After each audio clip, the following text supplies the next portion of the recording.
आज ये मणिंद्रगढ़ के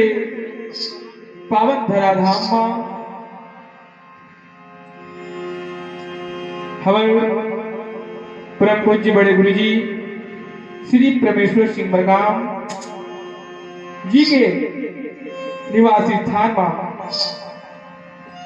ये सुंदर रामचरितमानस के कथा के आयोजन इस श्रावण मास के अंतिम सोमवार के उपलक्ष्य में आज आयोजन करेंगे हम जब हम आप सब मल्ला सरी की एक सौभाग्य प्राप्त हुए हैं।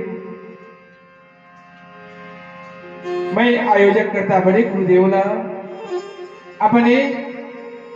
छोटा से ये मानस परिवार के डहरे सादर प्रणाम करत हो, धन्यवाद करत हो, वंदन करत हो, अभिनंदन करत हो। अब सब मिलके चलत हैं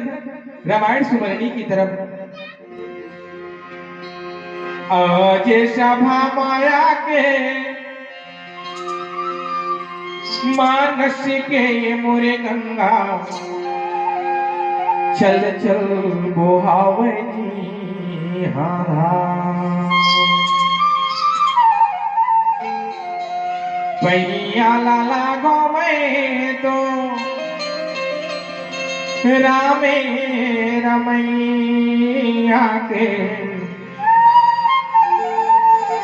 बैठे जी संत समा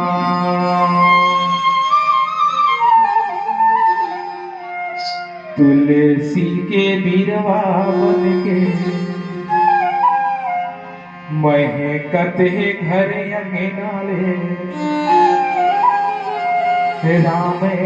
कथा